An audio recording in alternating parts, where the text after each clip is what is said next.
Nós temos aqui uma outra informação, um tweet publicado na rede social X do chanceler do Irã, que aparece aqui na tela. Resumindo ali esse grande texto: se os ataques contra o Irã pararem, nossas forças armadas interromperão suas operações defensivas. Por um período de 2 semanas, uma passagem segura pelo Estreito de Hormuz será possível via coordenação com as forças armadas do Irã e com a devida consideração de limitações técnicas.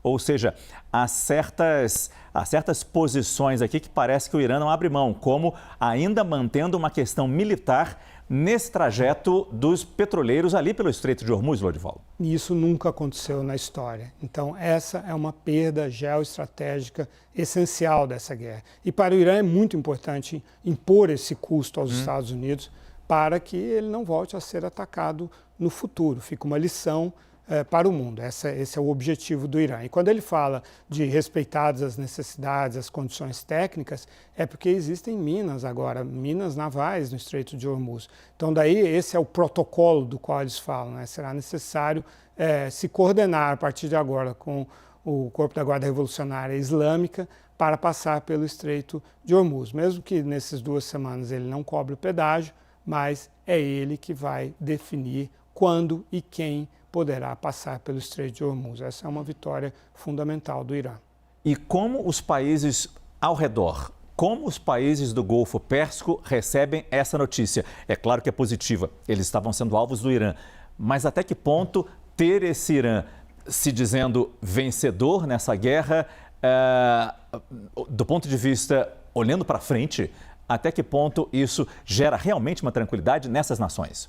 Bem, em termos táticos, o fim da guerra é um ganho importantíssimo para as monarquias árabes do Golfo, que estavam sendo muito castigadas em termos humanos, em termos econômicos, por essa guerra. Eles são os alvos do Irã, né, pela razão geográfica e por serem aliados dos Estados Unidos.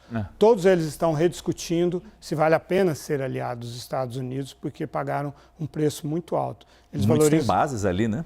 Exato. Eles valorizam muito a estabilidade, a prosperidade e achavam que a aliança com os Estados Unidos era uma garantia disso.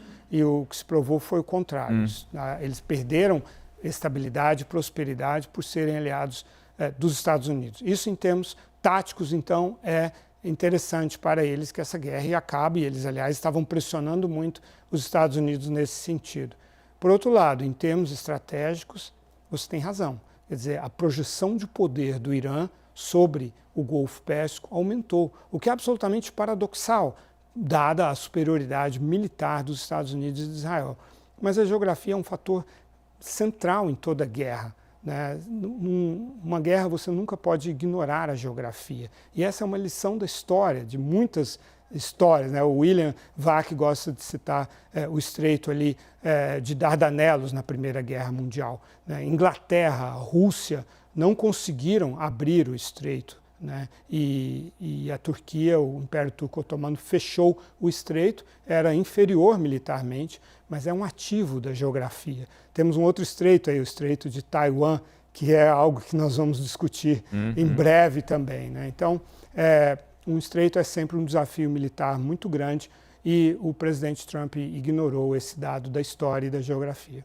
E a população iraniana, Lorival? Você nos trouxe a informação de que 18%, 14%, cerca de 18 milhões de pessoas, arredondando 20 milhões de pessoas, apoiariam o regime. Estariam dispostas a apoiar o regime, como naquelas imagens que nós mostramos de gente fazendo uma corrente humana em frente à usina nuclear, em frente à ponte.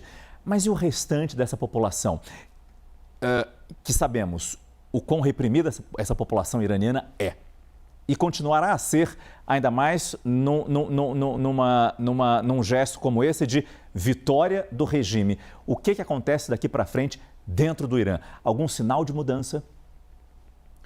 Pelo contrário, né? Houve uma radicalização do regime como se previa, porque o regime agora está muito mais, o centro gravitacional de poder se deslocou do clero para o Corpo da Guarda Revolucionária Iraniana, que é, portanto, agora uma ditadura militar. O Irã revestido de uma máscara teológica, né? Porque esse Mojtaba Khamenei, não sabemos direito qual é a situação de saúde dele, o estado dele, ele não aparece. Então, para todos os efeitos, é o corpo da Guarda Revolucionária que está comandando o país, e eles têm autonomia para isso, né? Então, a repressão aumentou ao povo iraniano.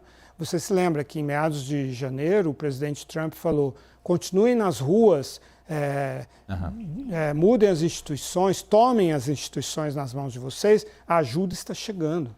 Quando essa ajuda chegou? Jamais. O que chegaram foram bombardeios, que no início os iranianos comemoraram, porque entenderam que seria o caminho para a mudança de regime. Mas os Estados Unidos e Israel não ofereceram os meios para a mudança de regime, pelo contrário. Esse regime hoje está mais forte do que nunca. A mídia estatal iraniana confirma o que já foi dito pelo governo iraniano, de que uma negociação de paz, uma negociação de um cessar-fogo, começa na sexta-feira em Islamabad, no Paquistão.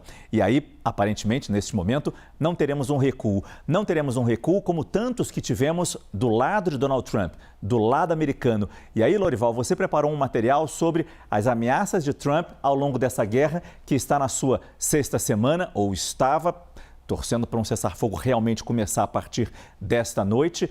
E a gente acho que pode jogar isso na tela, trazendo algumas datas e alguns recuos, ameaças e recuos de Donald Trump. Tudo começa ali no 21 de março, quando foi dado um primeiro ultimato de 48 horas ao Irã. É isso, Lorival? Exato. Isso foi material preparado pela nossa excepcional equipe de internacional, Sim, que mostra bem os recuos contínuos, sucessivos do presidente Trump, né? 21 de março, mas a maior superpotência do mundo está lá atacando um país impunemente, né? Sem nenhum controle. Dá um ultimato de 48 horas, o país ignora. Aí, depois de ter o seu regime decapitado, aí vem 5 dias depois, diz não, vamos estender por mais... Aliás, 2 dias depois estende Isso. por mais 5 dias. E aí, 3 dias depois estende por mais 10 dias. E aí vai, né? Então, a gente está hoje... faz 17 dias que começaram essas ameaças, né? E hoje, agora você pode somar mais 15 dias. Então você tem 32 dias de um ultimato que deveria ter durado 48 horas. Aí o Irã olha para isso e fala: não precisamos nos preocupar com as ameaças do Donald Trump. Isso é muito ruim para os Estados Unidos. O mundo inteiro está assistindo. Todos os adversários dos Estados Unidos estão assistindo. Então é uma perda gigantesca de credibilidade.